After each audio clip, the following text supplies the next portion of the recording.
tu es dedans et tu es en train de construire de quoi, c'est drôle ce que je vais vous dire, mais tu t'en rends pas vraiment compte. Tu sais, tu vas comme prendre tout ce que tu as dans toi, toute la drive que tu peux avoir, toute l'énergie que tu as, puis tu vas construire. Tu sais, on est tous un peu, j'ai le goût de vous dire, des guerriers, là, en quelque part.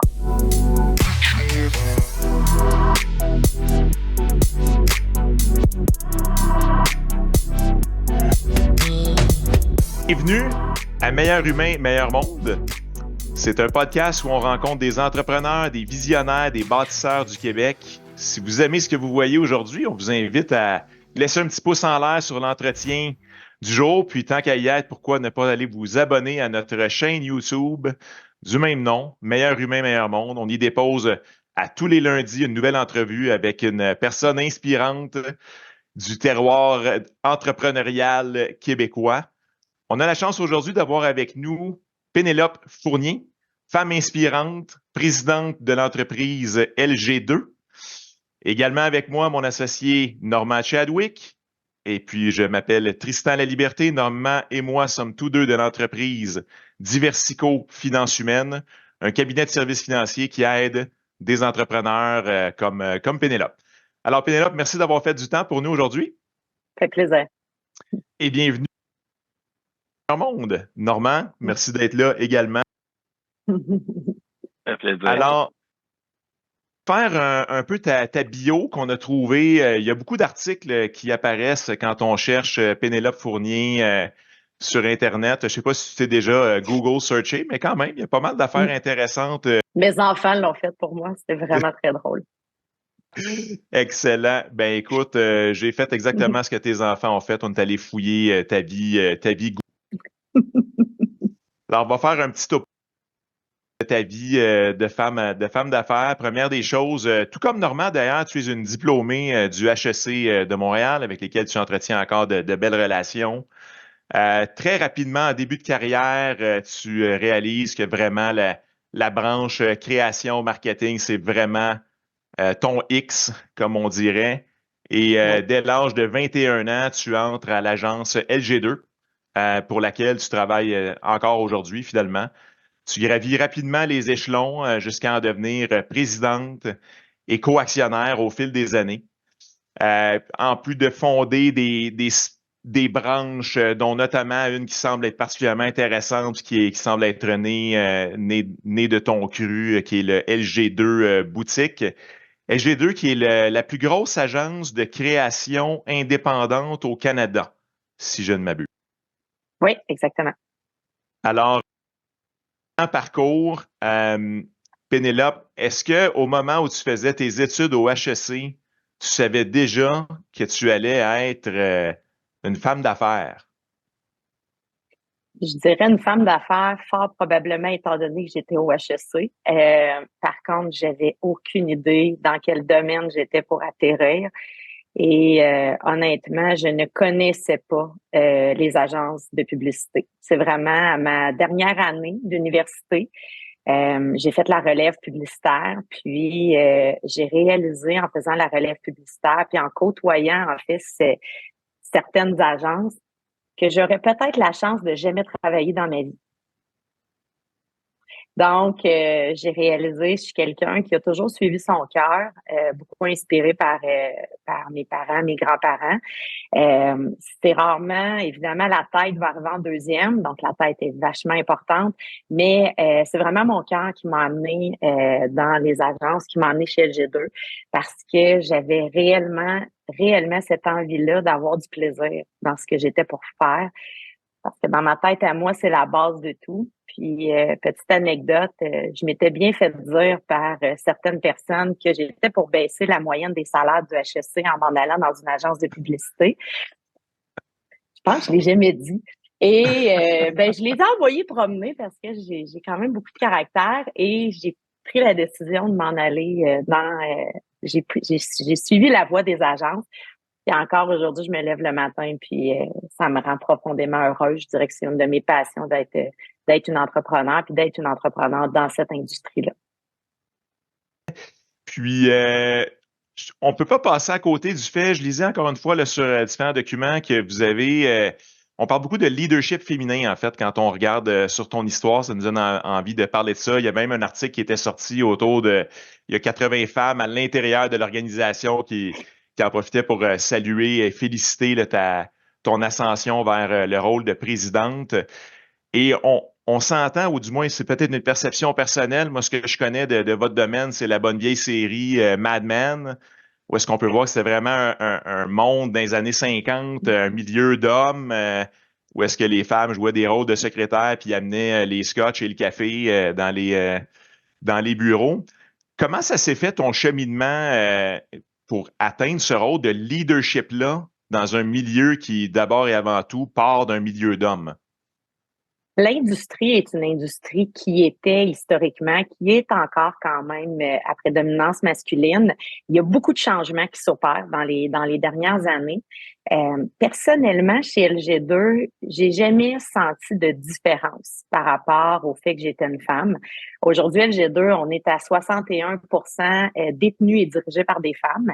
Et ce que je répète souvent, c'est que c'est hyper important d'avoir un équilibre. Parce que sans cette diversité-là, on serait moins bon, on serait moins fort, on serait moins solide. Pour moi, c'est naturel et c'était naturel aussi pour nos fondateurs. Ça fait en sorte qu'LG2 connaît une croissance durable. On est loin d'être toujours d'accord. On est loin d'avoir les mêmes références. Puis, tu sais, on parle de diversité homme-femme, mais pour nous, c'est diversité avec un grand D, là. Parce que la diversité fait en sorte que tu prends pas la voie la plus facile. Tu vas virer toutes les pierres, mais chaque personne n'a pas nécessairement les mêmes pierres à virer parce que tes références sont pas les mêmes. Fait que ça va arriver des fois qu'on va positivement s'ostiner. On sera pas toujours d'accord, mais la décision qui va être prise à la fin va être beaucoup plus solide pour l'organisation. Puis je peux même vous dire que des fois, on va arrêter des rencontres. On va prendre le temps de réfléchir, puis on va se retrouver par la suite. Et tout le monde est écouté, tout le monde a sa voix au chapitre, mais quand la décision est prise, ben veut pas, on l'embrasse tous, parce qu'on a tous eu la chance d'y contribuer. Puis c'est un peu ça, LG2. Tu sais, LG2, c'est une belle histoire, c'est une collectivité. Et vous en parliez tantôt, oui, j'ai eu la chance de partir à G2 Boutique avec Claude Auchu. À la base, Claude est arrivé avec un bagage, lui, d'entrepreneur. Et moi, on m'a pris puis ils m'ont dit, qu'est-ce que tu dirais de partir ça? Moi, j'ai une fibre entrepreneuriale très, très puissante qui vient de ma famille et c'est en équipe. Tout se fait beaucoup en équipe. On est vraiment une culture du nous et non pas une culture du je. Donc, c'est ça. Fait que les femmes, puis la diversité de façon générale, ça nous rend plus solides. Ça interpelle de te poser une question par rapport à ta fibre entrepreneuriale. Tu dis que ça vient d'une culture de ta famille. Peux-tu nous en parler? Ouais. Oui, définitivement. Mon grand-père, en fait, avait une magnifique compagnie dans la région de Trois-Rivières qui s'appelait Arbo Service, qui était une entreprise d'émondage. Et au pic de son entreprise, il devait avoir à peu près 800 camions.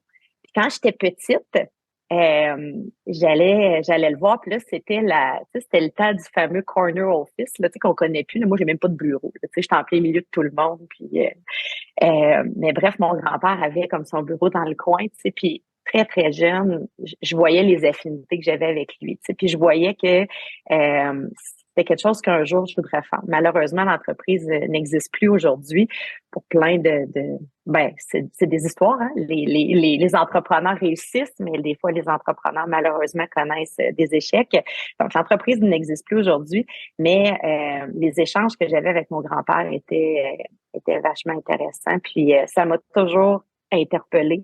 J'avais le feeling que j'avais ça dans moi, comme si la génétique avait fait son œuvre. Étant donné la branche que tu as choisie, je présume que tu es quelqu'un de très créatif. Tu ne me veux tellement pas dans ton équipe de fais-moi un dessin. Je suis pas capable de dessiner un canard. Fait que, c'est drôle parce que les gens souvent vont me parler de créativité. Moi, je suis capable de reconnaître le talent. Je suis capable, en fait, j'ai le goût de dire, j'évolue extrêmement bien. C'est quelque chose qui me motive profondément d'évoluer avec des gens créatifs. Je me considère comme étant quelqu'un évidemment, je suis une gestionnaire créative. Donc, chez LG2, je pense que le niveau de créativité chez gestionnaire est probablement plus élevé que la moyenne. Je pense que je suis quelqu'un de très innovant, mais je ne suis pas ce qu'on pourrait qualifier de créative ou d'artiste. J'ai aucun talent artistique. Tellement que quand j'étais plus jeune, c'était vraiment drôle parce que les fameux talent shows, moi, j'en ai pas de talent. Tu sais, je joue pas de musique, je sais pas chanter, je sais pas dessiner. Puis j'ai une professeure qui m'a dit à un moment, ben oui, mais toi, tu vas animer. Fait que toi, tu vas animer la soirée. Puis là, j'ai fait, ben c'est exactement ça mon talent. Fait que j'ai commencé, dans le fond, à animer les fameuses soirées au secondaire. Puis là, j'ai trouvé ma place. Puis grâce à cette professeure, je me suis trouvée peut-être un peu moins nounoune. Mais écoute, il me demandait de faker là, dans des chorales ou d'improviser quand je faisais de la clarinette. Là. Fait que, bref.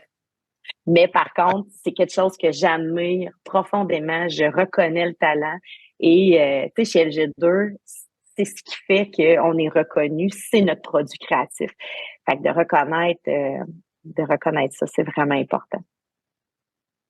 La job d'animation de ton jeune temps est peut-être pas si loin de comment promouvoir tes équipes, j'imagine. Oui, définitivement. Présidente dans l'organisation, puis de se lever debout puis prendre la parole dans certains meetings. Faire des podcasts, par exemple. Ça vient de là. Oui. Pénélope, si tu me permets, Oui. Tristan, Mais oui, j'aimerais vas-y. revenir un peu justement sur l'apprentissage au sein de ta famille avec ton grand-père, entre autres. Oui. Quels sont les apprentissages à travers les succès ou les échecs que ton grand-père a pu vivre, puis peut-être les autres membres de ta famille aussi, qui ont construit Pénélope ou ce que Pénélope a retenu pour dire, écoute, que ça a été marquant pour moi, puis je le prends comme un apprentissage, puis voici, ça m'aide à devenir ce que je veux devenir, puis d'inspirer mes équipes, parce qu'on va en parler un peu plus loin, mais il y a vraiment une culture du reprenariat qui est extraordinaire là, chez LG2. Ouais. Mais j'ai comme un peu le feeling que c'est peut-être venu de l'histoire de ton grand-père. Peut-être que je me trompe, mais j'aimerais que tu nous parles un peu des apprentissages que tu as eus à travers ça. Avec grand plaisir. En fait, je dirais l'apprentissage numéro 1 que j'ai eu de mon grand-père, c'est de savoir s'entourer. Mon grand-père n'est pas quelqu'un qui était allé à l'école pendant de nombreuses années, donc c'est quelqu'un qui a dû arrêter l'école assez rapidement. Mais il y avait vraiment cette détermination-là, puis cette volonté-là de construire quelque chose. Puis, tu sais, probablement que beaucoup d'entrepreneurs vous l'ont dit, mais quand tu es dedans, puis tu es en train de construire de quoi, c'est drôle ce que je vais vous dire, mais tu t'en rends pas vraiment compte. Tu sais, tu vas comme prendre tout ce que tu as dans toi, toute la drive que tu peux avoir, toute l'énergie que tu as, puis tu vas construire. Tu sais, on est tous un peu, j'ai le goût de vous dire, des guerriers, là, en quelque part. Puis mon grand-père, en fait, était un peu mon opposé à ce niveau-là. C'était quelqu'un de relativement introverti, mais il a su s'entourer dans sa carrière, puis il a su bâtir des relations très solides avec ses clients. Et moi, mon souvenir d'enfance, c'est on était au chalet familial, puis ma grand-mère était une cook exceptionnelle. Tous les week-ends, il y avait du monde dans ce chalet-là. C'était quelqu'un qui se nourrissait, puis surtout qui grandissait entouré de gens. Ça, je vous dirais que c'est probablement le plus grand apprentissage que j'ai fait. Je vous le disais tantôt, LG2, c'est une histoire de nous. Je suis rien sans le monde qui m'entoure. Puis j'ai la chance d'évoluer avec du monde qui sont bien plus intelligents que moi dans plein d'aspects. Et ils me tirent constamment vers le haut. Quand je rencontre des jeunes leaders, que ce soit, puis souvent des femmes, mais aussi des hommes, je vais toujours leur dire, tu vas être aussi bon que la personne qui est à côté de toi. Fait que va toujours te chercher du monde qui sont meilleurs que toi. Et là, ça, il y en a plein qui le disent. Mais au quotidien, là, c'est vachement challengeant. Parce que souvent, tu vas avoir peur que la personne soit meilleure que toi puis qu'elle prenne ta place. Ou tu vas avoir peur que la personne la chaîne plus que toi. Tu sais, l'humain a beaucoup de crainte par rapport à son ego personnel. Mais bizarrement, tu sais, plus je vieillis, plus je réalise que quand tu tasses ça, puis que vraiment tu vas chercher du monde qui sont meilleurs que toi, ben à the end, t'es meilleur. Donc, c'est vraiment un apprentissage que j'ai eu de mon grand-père. Puis autant de ton équipe que des relations interpersonnelles que tu développes avec tes clients. Parce que moi, je dis tout le temps, il n'y a rien qui se dit pas dans la vie, là. Puis, tu sais, des relations, c'est pas facile. Ça prend, puis autant personnel que professionnel, faut que tu investisses du temps dedans. Faut que tu prennes le temps d'adresser les choses qui fonctionnent pas. Fait que, bref, je pense que ça, c'est un apprentissage que j'ai fait au niveau de mon grand-père. Puis j'ai toujours traîné, j'ai goût de dire, à travers ma carrière. Ton grand-père était toujours en vie? Question Mais non. de curiosité. Non. Non, puis l'autre chose fantastique, c'est que, tu sais, dans ce temps-là, derrière chaque grand homme, il y a une grande femme. Mon grand-père aurait pas eu cette carrière-là si ma grand-mère avait pas été là. Tu sais, fait que dans ce temps-là, les femmes évoluaient davantage dans l'ombre, mais avec du recul. Puis là, malheureusement, ils sont décédés tous les deux. Mais j'ai le feeling que ma grand-mère était autant entrepreneur que mon grand-père. Tu sais, je pense que c'est un travail vraiment, vraiment d'équipe. Mais là, ça, je pourrais pas le savoir, malheureusement. Les invités au podcast pour leur poser. Non, mais j'ai le feeling que c'était les deux. OK. Pénélope, tu as parlé de reprenariat et tu as parlé de culture. C'est deux sujets qu'on aimerait jaser avec toi. Parlons du reprenariat un peu. Évidemment, ça fait des années qu'on entend ça. Ça doit faire 20 ans qu'on entend dire que, bon, écoute, le tissu économique du Québec, c'est de la PME à je ne sais plus quel pourcentage, le pourcentage extrêmement élevé.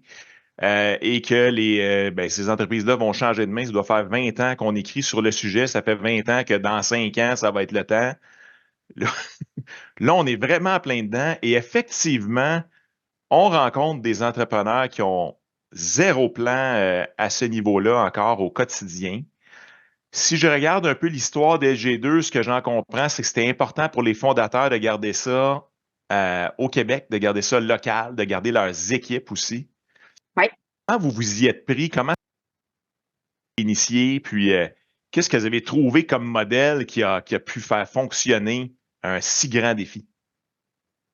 Ben, j'ai le goût de dire, premièrement, tu sais, nos fondateurs, c'est vraiment une décision très noble. C'est une décision noble qu'ils ont prise. Je le répète souvent, mais c'est tellement important parce que ça aurait été bien plus simple de vendre à des intérêts étrangers. Ça aurait été bien plus simple de prendre le téléphone puis de répondre oui à n'importe lequel réseau international. Ça a été un paquet de troubles quand même. Tu sais, monter la structure, monter le transfert, s'impliquer. Tu sais, eux, c'était leur bébé. Là. Tu sais, ils sont partis de rien. Là. Ils étaient deux au début. Là. Puis, tu sais, ouais, j'ai deux aujourd'hui. Je veux dire, on est loin d'être deux. Là. Fait que, tu sais, ça a été... fait qu'à la base, c'est deux gars qui sont très innovants et ils ont toujours voulu faire les choses différemment. Et effectivement, ils voulaient redonner à ceux qui leur avaient permis de se rendre là où ils s'étaient rendus. En fait, ça a pris environ 10 ans, j'ai le goût de dire la réflexion puis le début du transfert de l'entreprise. Fait que ça a commencé en quelque part en 2004. Les premiers associés ont été nommés. En toute transparence, tu sais, moi, j'étais relativement jeune, là, parce que j'ai commencé chez LG2 en 2001. Quand les premiers associés ont été nommés, je me souviens pas comment on était, là, mais on était même pas 50, je pense. On était maximum 50. Juste pour vous dire, tu sais, on faisait encore les parties au chalet d'un des fondateurs. Là. Après ça, ça a été un peu moins possible. Et dans le fond, ils ont vraiment réfléchi à un modèle qui faisait en sorte que on n'était pas nécessairement pour en fait, se mettre, comment je vous dirais ça, à risque. Fait qu'ils ont vraiment réfléchi à un modèle le plus inclusif possible et ils l'ont étalé dans le temps. Ce qui a fait en sorte que pendant 10 ans, ils nous ont tranquillement onboardés, un après l'autre, après l'autre. Et la volonté qu'il y avait, c'était réellement de monter une équipe qui était complémentaire pour qu'on puisse, lors de leur départ, reprendre l'entreprise et qu'il y ait le moins de vagues possible. Donc, tranquillement, mais sûrement, on a tous été onboardés, puis ils nous ont vendu, entre guillemets, ils nous ont transféré des actions tranquillement. C'est en 2015, en fait, qu'on a racheté à 100% LG2. Et à ce moment-là, on était 17 employés qui, je vais vous dire, on avait été préparés, mais qui devenaient les propriétaires officiels de LG2. Là, j'imagine la question va venir, le monde, ils nous disent, mais comment vous faites pour diriger à 17 personnes? Comment vous faites pour diriger à 17 personnes? Exactement! Fait que dans le fond, être actionnaire chez LG2, c'est une chose.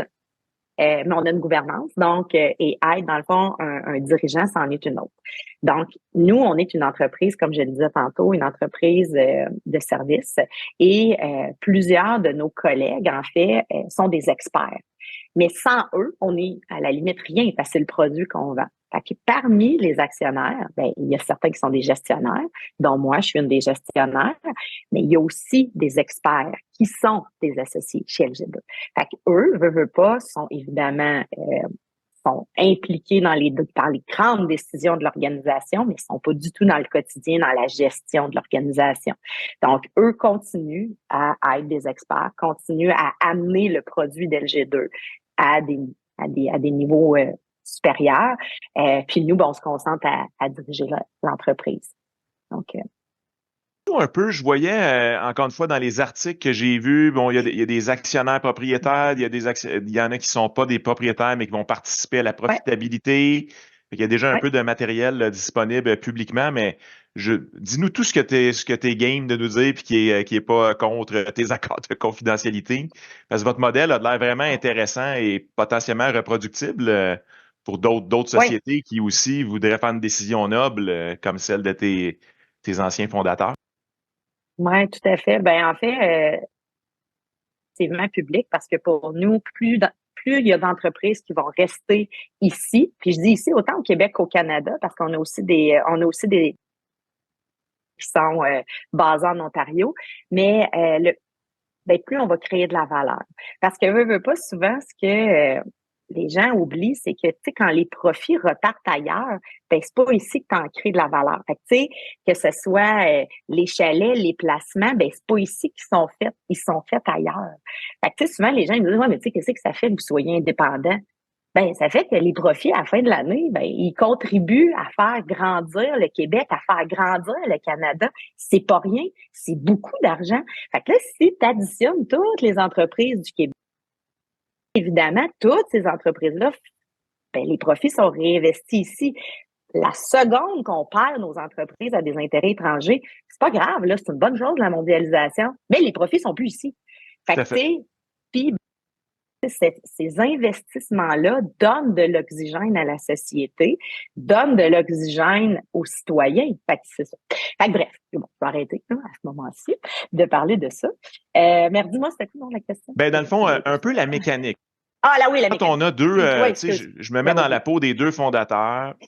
Eux ont deux options. Ils ont l'option noble, puis ils ont l'option pas compliquée où est-ce qu'ils font un coup de téléphone, puis il y a un Américain qui débarque avec ses gros sabots, un gros chéquier, fait un chèque, puis les autres, c'est terminé. Ils n'ont plus de risque.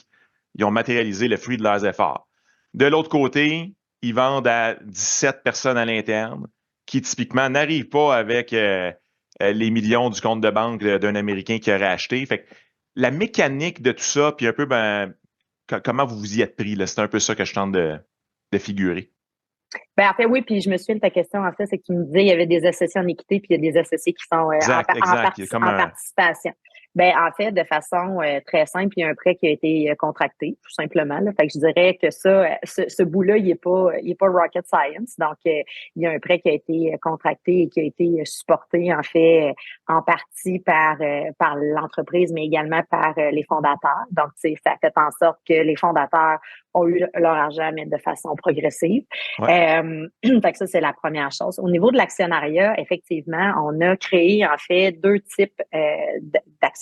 On a des actionnaires qu'on appelle des associés en participation, puis on a des associés qui sont en équité. Les associés en participation, c'est des membres de l'équipe clé qui deviennent associés. Puis, dans le fond, à la fin de l'année, il y a un pourcentage, en fait, des bénéfices qui leur sont versés. Fait que dans le fond, c'est vraiment une belle façon, de reconnaître leur importance au sein de l'organisation. C'est une belle façon aussi de s'assurer de la fidélité aussi. Et quand tu deviens associé d'une organisation, ben veux pas, c'est sûr et certain que le cœur est c'est encore plus important les gestes que tu vas poser au quotidien parce que tu contribues directement à la croissance puis tu contribues directement veut pas à la suite de cette entreprise-là, puis au succès de cette entreprise-là. Et ensuite de ça, ben aujourd'hui, on était 17 quand on a racheté. Nous, l'objectif, c'est de conserver ce modèle-là puis de le perpétuer. Donc aujourd'hui, on est 24 associés en équité. Et l'objectif, c'est vraiment qu'on continue, dans le fond, d'accueillir des nouveaux associés parce que l'objectif, en fait, c'est qu'il y ait vraiment un cycle. Donc, les plus âgés quittent à un moment et les plus jeunes, embarquent. Donc, on fait de la place dans l'actionnariat, puis il y a un cycle qui s'opère. Puis le but, c'est que l'entreprise reste indépendante et qu'on continue à s'appartenir parce qu'on le voit au quotidien, il y a énormément d'avantages de s'appartenir, si ce n'est que de pouvoir prendre nous-mêmes toutes nos décisions.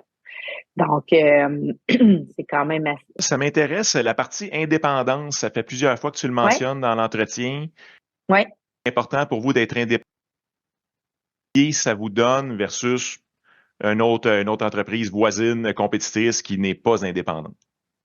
Tu sais, ce qui est relié souvent aux entrepreneurs, c'est la capacité à prendre des risques. Puis veux pas, tu sais, quand tu es entrepreneur, ton instinct il va être incroyablement important. Puis, tu sais, évidemment, l'instinct, c'est une chose. Après, le quantifier puis avoir la rigueur, c'en est une autre. Mais tu sais, cet instinct-là, je peux vous donner vraiment un grand nombre d'exemples. Mais par exemple, quand on travaille avec nos clients, si on voit qu'il y a une opportunité vachement intéressante pour une expertise ou une autre, on est en train de le travailler, puis les équipes nous lèvent la main puis nous disent « Hey, savez-vous quoi? On pourrait investir 100 heures de plus, puis on pourrait amener le produit à un niveau supérieur. » Ça va arriver dans certaines situations que le client va dire « Hey, savez-vous quoi? Je vous suis, j'embarque. » Dans d'autres situations, le client, malheureusement, pour plein de bonnes raisons, il n'a pas ce budget-là. Puis ça l'arrive. Là. Nous sommes en gérer une business. Nous, on a toujours, dans le fond, la possibilité d'investir dans notre produit. Fait que, tu sais, de donner davantage d'heures sur certains projets, c'en est une. Ensuite de ça, d'aller chercher un talent qui devient disponible, un talent de haut niveau qui devient disponible. Dans certaines situations, honnêtement, si je regarde uniquement les chiffres, ça se peut que ça fasse pas de sens. Donc, si j'appartenais à un réseau, il me dirait, il n'y en est pas question, tu vas pas chercher ce talent-là, il est trop cher à payer. En ce moment, dans notre masse salariale, on n'a pas cette place-là. Mais nous, on va le prendre le risque parce qu'on le sait que plus notre produit va exceller, plus on va générer des résultats à nos clients, veut pas, plus notre business va être en santé. Fait que c'est des risques qu'on va prendre. À l'inverse, par exemple, une organisation qui va nous approcher puis qu'on réalise que nos valeurs sont pas nécessairement compatibles. J'ai le goût de dire. Ça va arriver des fois. Il y a certaines organisations qui vont nous approcher, puis on réalise que, ils ont une façon de travailler qui est peut-être pas nécessairement la nôtre. Puis on partage pas toujours nécessairement les mêmes valeurs en fonction de notre intérêt du bien-être des employés. Des fois, dans certaines situations, on va prendre la décision que, on le prendra pas, ce client-là. Est-ce que financièrement, ça fait du sens? Je vous dirais, c'est sûr que non, tu sais, parce que veut pas, comme entrepreneur à la base, beaucoup d'entrepreneurs, ce qu'on veut, évidemment, c'est connaître une croissance, puis évidemment, tu sais, s'assurer de la profitabilité de notre organisation. Mais nous, on le sait que si jamais on va chercher, par exemple, tu sais, une entreprise ou un client qui au quotidien, tu sais, va à la limite avoir des relations difficiles avec nos employés, on le sait que ça sera pas bénéfique à long terme. Fait qu'on va perdre des très bons employés, puis c'est pas facile le recrutement, tu sais. Puis on est dans un contexte, on demeure on le sent moins en ce moment à cause du ralentissement économique, mais on est dans un contexte de pénurie de talent. Fait que de faire attention, tu sais, à notre monde, c'est quelque chose qui coule dans nos veines. Donc ça, c'est des décisions qu'on peut prendre. Ensuite de ça, faire des investissements précis, des fois dans certaines expertises, de décider de développer certaines expertises parce que nos clients nous le demandent. Tu sais, je vais vous donner un exemple concret. Il y a peut-être 5 ans environ, tu sais, on se faisait comme tous bons entrepreneurs, on fait plein de rencontres, on se fait présenter des études économiques, puis on le voyait que la pénurie de talent était à nos portes. Tu sais. Fait qu'on s'est dit à un moment, l'équipe de stratégie est venue nous voir, une de nos associées est venue nous voir, tu sais, Sophie Annick, a dit moi, je pense que la marque employeur, il faudrait qu'on développe ça. T'sais, nous, on est des spécialistes du branding. Il faut absolument qu'on rajoute à notre corde la marque employeur. Il faut qu'on soit capable d'accompagner nos clients, les entreprises avec lesquelles on travaille. Il faut qu'on ait encore plus d'impact pour eux. T'sais. Fait que c'est une expertise qui, à peu près 5-6 ans, on a commencé à développer. Là, vous vous souvenez, on a eu la pandémie. Des fois, on l'oublie. Et là, paf, écoute, là, la pénurie nous a explosé en plein visage. Nous, on l'avait développé, cette expertise-là. Mais c'est quelque chose qu'on a pris on the side, puis on s'est dit, hey, on investit du temps, on investit de l'argent, puis on le fait.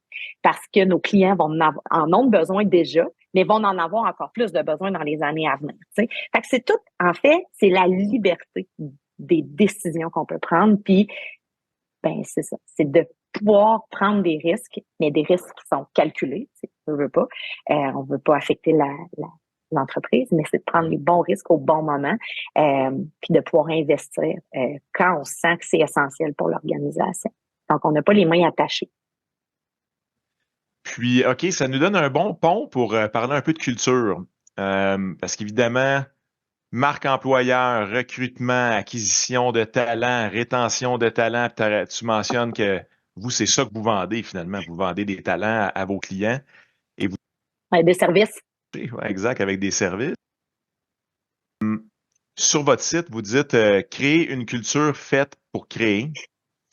Mm-hmm. Vous parlez d'une culture qui de bataille pour attirer les bons joueurs vers chez vous. Comment, c'est quoi qui vous distingue de ce côté-là? Qu'est-ce que vous avez mis là, à l'avant-plan pour vous-même?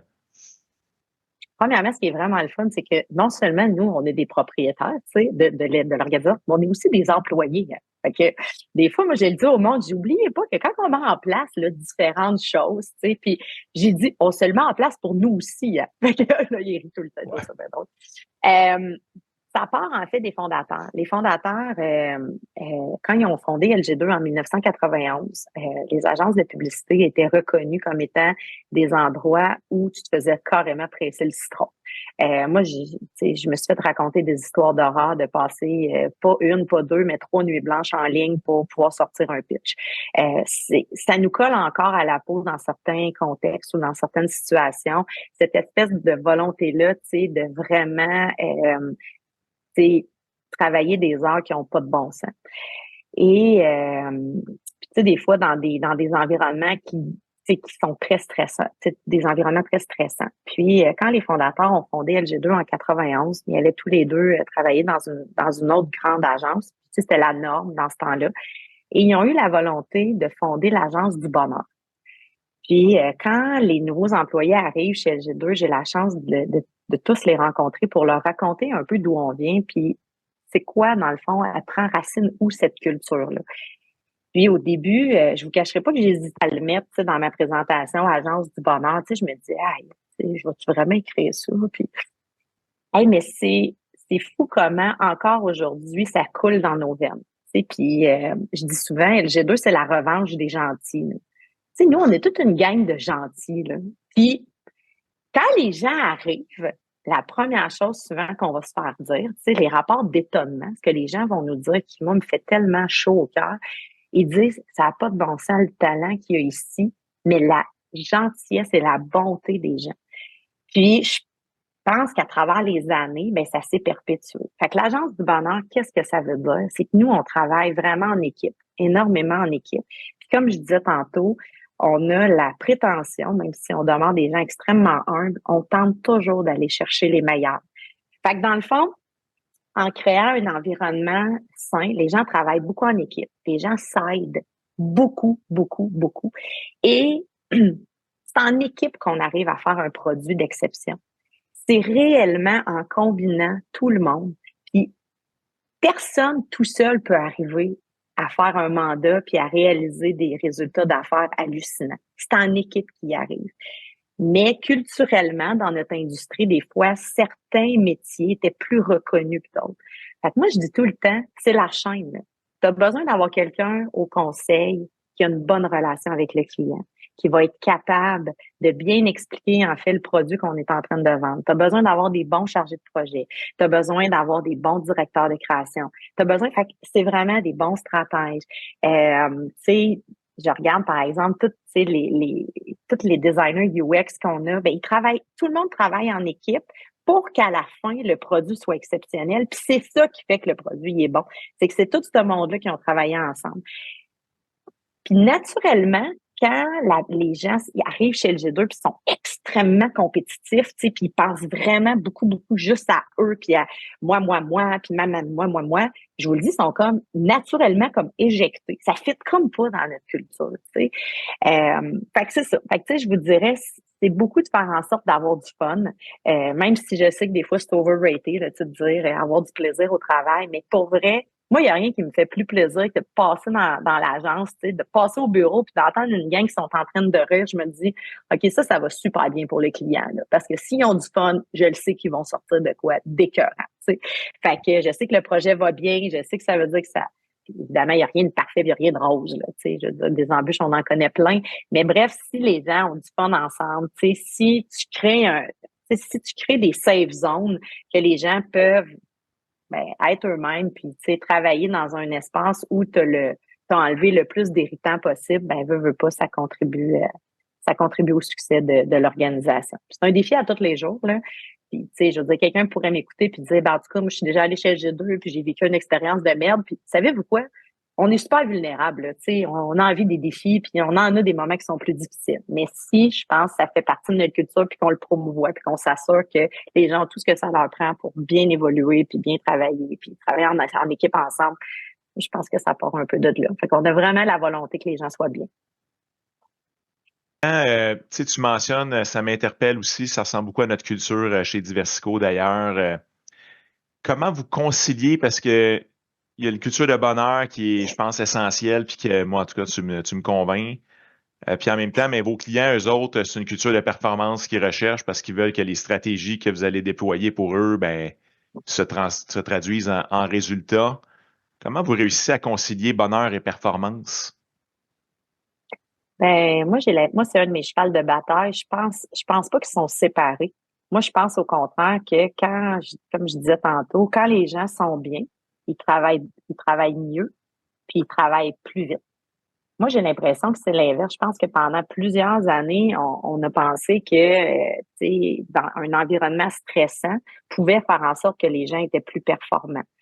Tu vois, je sais pas, en vieillissant, je réalise que je voudrais pas dire que c'est faux, mais ça l'est en partie. Moi, je pense que faut pas les voir comme deux solitudes, tu sais. Au contraire, je pense que le bonheur peut au contraire amener une très haute performance. Je pense même que ça peut amener une performance au-delà des attentes. Parce que je pense que la magie s'opère quand tu es bien. Puis, je pense qu'on s'est toujours attendu à avoir, tu sais, un certain niveau de performance, puis que, tu sais, puis, tu sais, en générant comme, tu sais, beaucoup d'anxiété chez les gens, tu sais, les gens étaient pour être plus performants. Moi, c'est drôle, je suis pas de je l'ai jamais été. Je suis pas de cette école-là. Moi, j'ai l'impression que c'est l'inverse. Moi, j'ai l'impression que quand les gens, au contraire, sont bien encadrés, ils ont les bons outils, ils vont plus vite, plus loin, plus rapidement. Ouais, plus vite, plus loin. T'arrêtes ça là. Plus vite, plus loin. De toute façon, d'entrée de jeu, tu avais dit que tu n'as jamais fait que ouais, ça veut dire que tu as eu du fun toute ta vie. Fait que c'est ça. You walk your talk comme Écoute, j'essaye, là. Mais oui, définitivement. Fait que moi, je pense que ça se peut. Vas-y, Normand. Ben oui. Vous êtes, je pense, à l'avant-plan des changements qui peuvent arriver dans une société par le biais des tendances des consommateurs, de ce que les clients vous demandent. Moi, j'aimerais ça avoir un peu ton regard sur la société d'aujourd'hui, la société de consommation, les changements qui s'opèrent. On voit de plus en plus que l'aspect environnement, l'aspect transparence prend de l'importance. L'avènement aussi des médias sociaux, la transformation que ça a amené. Comment tu vois ça? C'est positif, c'est négatif? Comment on peut justement prendre tout ça puis le rendre d'une façon positive puis d'influencer notre société d'une façon qui est constructive puis qui amène de la valeur là-dedans? Là? Vendredi dernier, j'étais à la Chambre de commerce pour une journée, un événement qui s'appelle Convergence vers VART. L'événement en fait, ils veulent créer, la Chambre de commerce veulent créer comme un mouvement, c'est vers la transition durable. Puis vendredi dernier, j'ai vraiment j'ai été vraiment agréablement surprise de voir à quel point beaucoup d'industries en ce moment se posent les bonnes questions. Parce que normalement, à ton point, c'est juste de penser que les consommateurs, tu sais, ils disent souvent tu es ce que tu consommes et tu sais, le consommateur est le roi des changements. Savez-vous quoi? Le consommateur ira jamais aussi vite que les entreprises. Puis ça, je pense que le constat y est fait. Vendredi dernier, là, j'ai réalisé à quel point il y avait eu une progression dans les dernières années au niveau des différentes industries. Puis plusieurs d'entre elles, on travaille avec eux autres. Puis, oui, le consommateur a la volonté de changer, mais ça demeure quand même minime l'impact que le consommateur peut avoir. C'est ce qu'il faut repenser, c'est réellement toute la chaîne au complet. Puis ça, pour la changer, il faut que les entreprises prennent le leadership. Et je pense que de plus en plus, les entreprises prennent le leadership. C'est sûr que, comme vous savez, ils sont tous toutes les entreprises sont regardées là, à la loupe et ils vont l'être encore plus parce que là, les lois s'en viennent puis ils vont être obligés de divulguer, dans le fond, leurs informations ESG dans les prochaines années. Mais il y a vraiment un mouvement qui s'opère. Est-ce qu'il va s'opérer assez vite? Ben là, comme citoyenne, j'ai le goût de vous dire, je me croise les doigts pour que ça l'opère assez vite, mais au moins, il y a des avancées qui se font à tous les jours. Puis, tu sais, ce qui est vraiment important, c'est vraiment de faire en sorte que on soit tous des acteurs de changement. Fait que oui, comme consommateur, il faut qu'on le soit, mais chacun d'entre nous, dans nos organisations, on a la possibilité d'influencer ces changements-là. Puis je pense qu'il faut tous qu'on se donne le devoir de le faire. Fait que, évidemment, LG2, je vous donne un exemple. Tu sais, vendredi dernier, on était là parce que une des grandes craintes des leaders, c'est de communiquer les changements qu'ils font. Parce que vous n'avez tous entendu parler, mais le greenwashing, le blanchiment là, en français, il est partout. Tu sais, c'est une crainte que les entrepreneurs et que les dirigeants d'entreprise ont. Puis dans le fond, ce qu'on leur dit, c'est ben, nous, on peut vous accompagner dans ça. On peut vous accompagner à faire des communications qui sont les bonnes communications au fur et à mesure de votre transition. Puis des fois, ce qui n'est pas toujours évident quand les entreprises communiquent, c'est que dans la majorité des situations, l'intention, elle est 100% positive. Souvent, ce que l'entreprise va avoir fait, puis va communiquer, si tu regardes puis tu isoles l'action que l'entreprise a faite, elle est positive. L'impact peut être dévastateur. Donc, des fois, c'est l'impact, puis dans le fond, c'est l'incompréhension de l'étape où est rendue l'entreprise chez le consommateur ou chez les activistes. Fait que c'est ça. Fait que bref, je pense que c'est vraiment important qu'on se dote toutes, veut pas, de cette responsabilité-là. Puis oui, les consommateurs changent et les consommateurs posent de plus en plus de questions. Puis veut pas, je pense que ça, on passera pas à côté là. Il y a quand même le consommateur, c'est aussi le dirigeant de l'entreprise.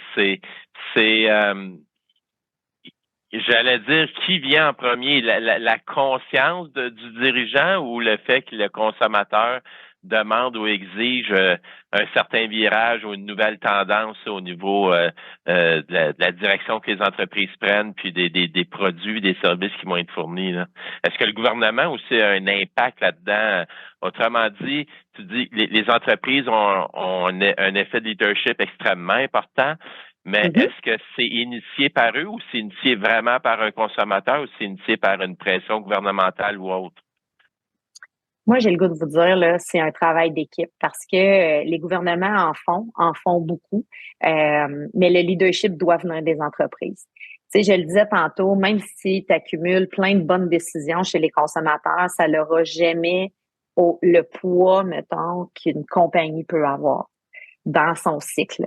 Parce que Puis on le voit de plus en plus. Fait que c'est vraiment un travail d'équipe. Beaucoup d'entreprises dans certaines industries ont décidé de prendre le leadership parce que au niveau municipal, au niveau provincial, au niveau des différents paliers gouvernementaux, ça l'avançait pas nécessairement assez vite.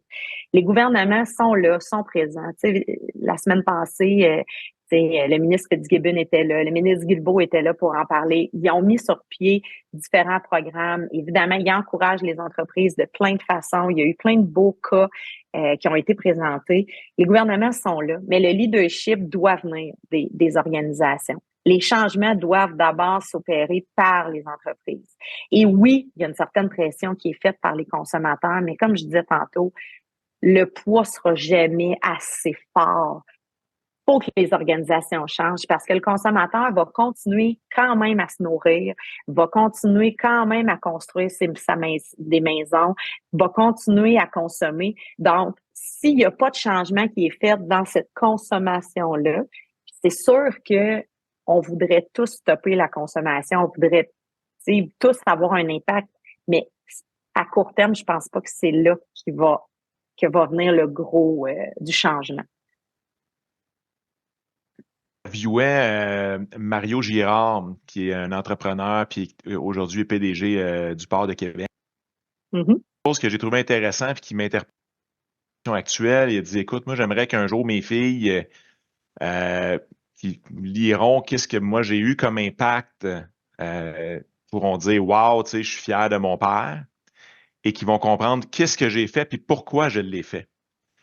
Fait que basé sur cette lancée-là, qu'est-ce que tu aimerais que tes enfants voient de toi dans 10 ans, dans 15 ans, quand ils vont regarder, quand ils vont te Google searcher une fois de plus, puis qu'ils vont dire ça, c'est l'entreprise où est-ce que ma mère était présidente qui a eu ces impacts-là sociaux, économiques, socio-environnementaux? Ben, tu sais, déjà, LG2, dans le fond, quand on a racheté LG2, on s'est posé beaucoup de questions sur quel serait notre air à nous, le air avec accent grave. Puis, tu sais, nous, ce qu'on veut, c'est réellement mettre notre créativité, tu sais, au service vraiment de comportements responsables. Et juste d'avoir, j'ai le goût de dire, cette volonté-là fait en sorte que les actions qu'on pose au quotidien vont dans ce sens-là. Puis, à toutes les fois, tu sais, qu'on va prendre une décision, on a des filtres qui, je pense, en tout cas, puis dans le futur, on le verra, mais qui vont dans ce sens-là. Fait que non seulement on a la volonté LG2 d'être une entreprise qui a une marque citoyenne forte, on a la volonté de faire cheminer, veut pas, le monde des affaires de façon générale. Puis nous, ce qu'on veut, c'est accompagner les entreprises qui ont cette même volonté-là d'évoluer.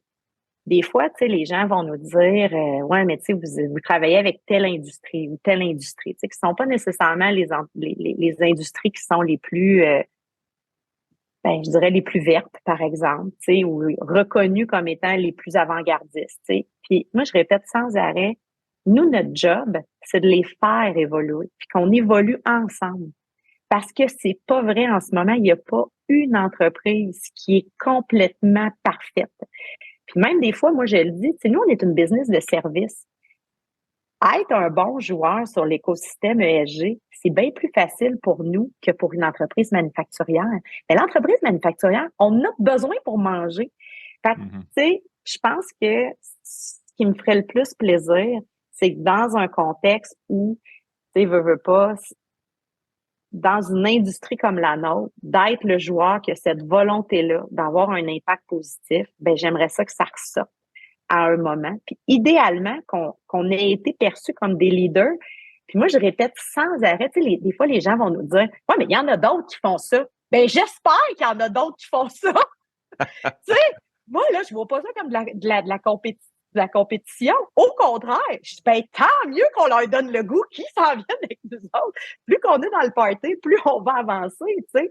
Fait que, tu sais, ce que j'espère, c'est que ce leadership-là qu'on veut amener, puis cette volonté-là qu'on a, tu sais, de faire avancer notre culture de façon générale, parce que veut pas, tu sais, notre produit s'inscrit dans la culture générale, ben, plus on va avoir un impact positif, ben plus on va contribuer, veut pas, avec nos différents clients, tu sais, à s'en aller dans la bonne direction.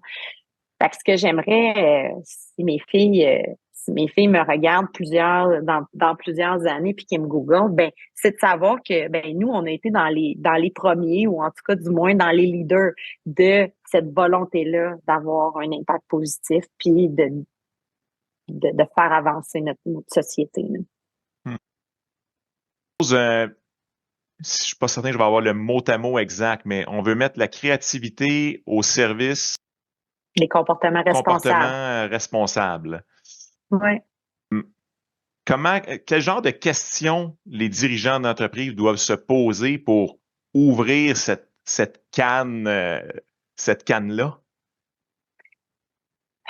Ben, tu sais, d'abord et avant tout, tu sais, pour nous, c'est de voir à quelle étape ils sont dans leur transition.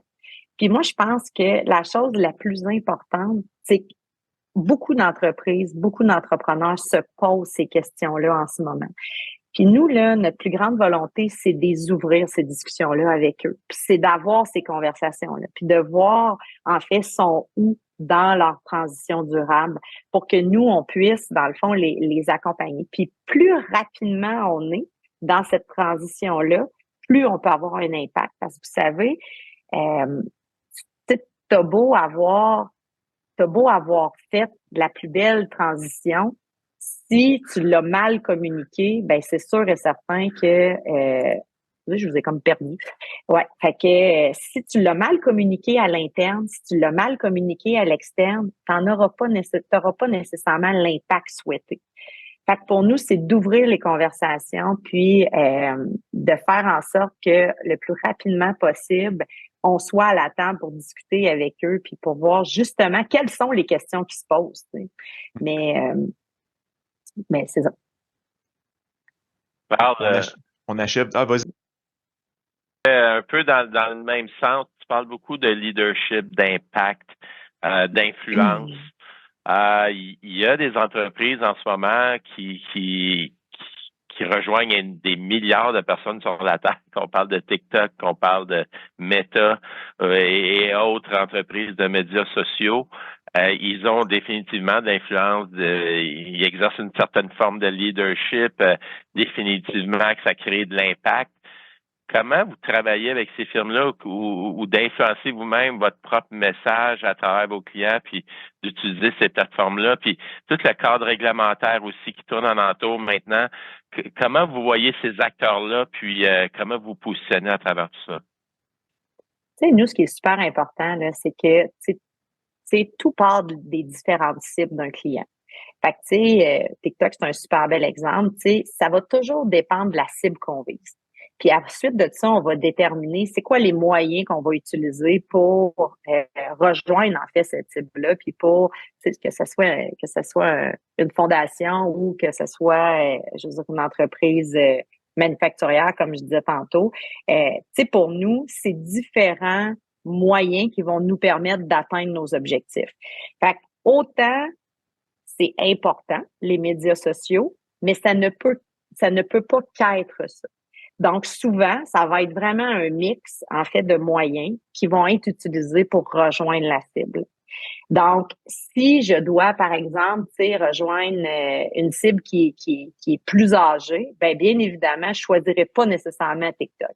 Par contre, si je dois rejoindre une cible qui est un peu plus jeune, ou une femme début trentaine, puis tout ça, ben oui, ça se pourrait que j'utilise TikTok. Puis tu sais, ce qui est vraiment important aussi, c'est que chaque moyen de communication, parce que, tu sais, on va beaucoup parler des médias sociaux, on va beaucoup parler d'Internet, mais les médias traditionnels sont très importants aussi pour créer de la notoriété puis être top of mind dans la tête des consommateurs. Si tu veux générer un don, là, ben évidemment que on va utiliser les médias sociaux pour promouvoir, par exemple, tu sais, notre campagne de financement. Mais on va aussi utiliser des médias traditionnels pour créer, en fait, de la notoriété autour par exemple, cette campagne de financement-là ou cette levée de fonds-là. C'est même chose pour vendre du jus, par exemple. Donc, ce qui est vraiment important, c'est de partir de nos cibles et de déterminer par la suite quel est le meilleur équilibre, quel est le meilleur écosystème pour rejoindre efficacement ma cible. Et ensuite de ça, bien évidemment, ils se sont multipliés, les façons de rejoindre nos cibles. Ils se sont personnalisés aussi. Fait que ça, c'est l'autre chose qui est bien intéressante. Ensuite de ça, ben là, c'est de dire, OK, si moi, ma cible se trouve sur TikTok, comment je vais utiliser TikTok pour être sûr que je vais l'attraper, ma cible, puis que je vais générer des leads. Et les 20 quelques dernières années, là, tu es sorti de l'université avec une adresse courriel, peut-être un premier petit compte Facebook. Là, je suis même pas sûre. Même pas sûr, ouais, c'est ça. Moi, juste vous dire, j'envoyais des fax. On fait bien des blagues, là, mais j'envoyais des fax au début de ma carrière pour faire approuver des maquettes. Fait que j'étais là. Tout à fait. On a envoyé des fax, nous autres aussi, pas mal. C'est d'ailleurs encore reconnu comme un système relativement sécuritaire d'envoi. C'est encore utilisé par moment. Mais la question, tu sais, avec toute cette évolution-là des technologies puis des médias sociaux, moi, je veux te poser une question plutôt vers ce que tu vois du futur là-dedans. Où est-ce que tu penses que tout ça s'en va, puis comment SG2 doit-il s'adapter et comment les clients qui veulent être entendus doivent-ils s'adapter là, à ce qui s'en vient en avant de nous? Je le répète souvent, ce qui est super important, là, c'est en temps réel de savoir ce qui se passe. Parce que on en parlait encore hier, parce que tu sais, un sujet qui est sur toutes les lèvres en ce moment, c'est le fameux AI. OK? Donc, ça, c'est quelque chose qui va chambouler, nous, notre industrie, qui va chambouler même nous, en tant que citoyens, là, individuellement, ça va nous chambouler. Puis, je ne sais pas si vous l'utilisez, j'ai la chance de l'utiliser au quotidien. Ça l'a augmenté, on parlait de performance tantôt, ça l'a augmenté ma performance personnelle de façon assez importante. Puis, en fait, ce que nous, LG2, on se dit toujours, c'est que il faut toujours rester à l'affût. Puis, tu sais, peut-être qu'à un moment donné, vous allez me poser la question. Je pense que une des qualités qui est importante pour diriger une business, c'est de rester curieux. Fait on parlait de TikTok tantôt. À tous les jours, il y a une nouvelle plateforme qui sort, ou presque. Là. J'exagère à peine. Tu sais, le AI est sorti, ça fait pas si longtemps que ça. À tous les jours, il y a des nouveaux aspects qui se mettent à jour. Ça va à une vitesse vertigineuse. Fait que ce qui est vraiment important, c'est qu'on reste toujours informé. Ça veut pas dire qu'on va embrasser tout ce qui se fait. Parce que, tu sais, je vais vous donner une anecdote bien précise. Il y a quelques années, toute la gang de technologie chez LG2 me parlait du métaverse. OK, là, le métaverse, c'était le bout de la merde. Il fallait quasiment qu'on s'achète un bureau dans le métaverse, qu'on achète l'espace LG2 dans le métaverse, que nos clients s'en aillent dans le métaverse. On n'en entend plus parler là, du métaverse. Le AI va être complètement différent. Là. Puis je compare pas le AI au métaverse. Mais par contre, ce qui est vraiment important, c'est qu'en temps réel, on a été informé, on a pris connaissance de la technologie, on s'est assuré de bien la maîtriser pour voir et surtout, on l'a observé. Fait que comment qu'elle a évolué, comment qu'elle a... Parce que, tu sais, je vais vous dire, là, il y a 20 ans, là, on commençait à parler des Internets. Là, je vous dis quasiment en joke, là, mais c'est la première fois qu'on parlait des Internets. Là. Si vous m'aviez posé la question il y a 20 ans, là, LG2 va faire quoi avec les Internets, mettons, avec l'Internet dans, mettons, 20 ans? J'aurais jamais pu répondre là où on est rendu aujourd'hui. Là. On est un des joueurs importants en expérience numérique. Là. J'aurais jamais pu vous dire ça. On a saisi des opportunités au fur et à mesure. Fait que ce qui est vraiment important, c'est de ne pas se laisser impressionner, j'ai le goût de dire, c'est par des buzzwords, puis de prendre connaissance de ces technologies-là, comment ils peuvent nous rendre meilleurs, comment ils peuvent rendre meilleurs nos clients, comment on peut être encore meilleur pour cibler nos clients, nos consommateurs et de les utiliser à cet effet-là. Fait qu'on est en vigie perpétuelle, LG2, et j'ai goût de dire, à chaque seconde qu'il y a quelque chose qui sort, on est au courant, mais ça veut pas dire nécessairement qu'on va tout de suite l'embrasser puis on va tout de suite le mettre dans tous les plans de tous nos clients. Fait que là, c'est de voir, est-ce que ça fonctionne, c'est quoi l'impact, comment qu'on peut l'utiliser, comment. Fait que c'est un peu, c'est un peu ça. Fait qu'on va toujours rester à l'avant-garde, mais on va pas nécessairement sauter sur chacune des tendances qui sortent dans le moment présent. Là. Fait que. Puis en même temps sélectif et critique. Ben exactement. Ouais, c'est exactement ça. Puis de sauter surtout dans la vague. sais, comme le AI, on l'utilise, évidemment. Fait que, tu sais, c'est de sauter dans la vague puis rapidement de l'utiliser, tu sais, pour voir, OK, c'est quoi les bénéfices? Comment ça peut nous rendre meilleurs? Comment ça peut rendre notre produit meilleur? Comment ça peut rendre nos talents meilleurs? Tu sais, parce que le AI, par exemple, va contribuer à augmenter notre productivité à l'interne chez le G2. Fait que, tu sais, les différents outils qu'on va mettre en place vont faire en sorte qu'on va être plus rapide, on va être meilleur sur plein d'aspects opérationnels. Mais on va aussi l'utiliser pour notre produit, tu sais, pour voir comment que le AI peut nous rendre meilleur, comment le AI peut rendre notre produit meilleur. Mais en ce moment, c'est le AI avec un humain, là, à 100%, là. Parce que le AI, en ce moment, il n'y a pas de jugement, là. Fait que tu peux pas partir puis développer 100% une campagne complète avec le AI, là. On n'est pas là, là. Fait que, mais par contre, c'est d'être à l'affût puis de voir comment on peut l'utiliser pour que ensemble on soit meilleur.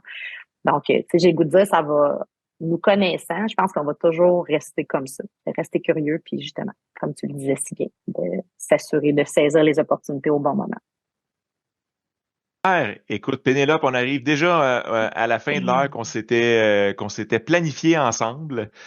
Moi, je suis vraiment content de cette entrevue-ci. Je n'ai pas de nouvelles questions, de questions additionnelles à te poser. Normand, est-ce que toi, il te restait une question qui te brûlait les lèvres ou tu es satisfait avec l'entrevue? J'ai pas de questions, mais Pénélope, tu as mentionné des points quand même assez importants. Je pense que j'aimerais faire peut-être un petit résumé des points forts. Tu as parlé beaucoup de savoir prendre des risques, suivre son instinct, s'informer, d'avoir une culture forte, inspirante, s'entourer de gens qui nous amènent vers l'excellence, donc de gens plus intelligents ou qui nous tirent vers le haut. Le travail d'équipe à travers tout ça, d'avoir des valeurs, de reconnaître nos valeurs, de suivre nos valeurs, d'avoir du plaisir, puis d'exercer un leadership qui est fort. Écoute, j'ai trouvé tellement inspirante, une énergie qui est débordante. Je suis certain que tu as beaucoup d'attrait pour les gens qui sont alentour de toi. Et merci d'avoir pris ce temps-là avec nous aujourd'hui. Ça me fait vraiment plaisir, Normand. Merci pour ce résumé-là. C'est gentil. Et comme mot de la fin, je pense que vous pourriez faire une très, très belle job si ton grand-père était toujours en vie. Sa business de 800 camions d'âge et faire de ça une business nationale. Peut-être. Mais sans la créativité, c'est gentil. Merci énormément. Vraiment gentil.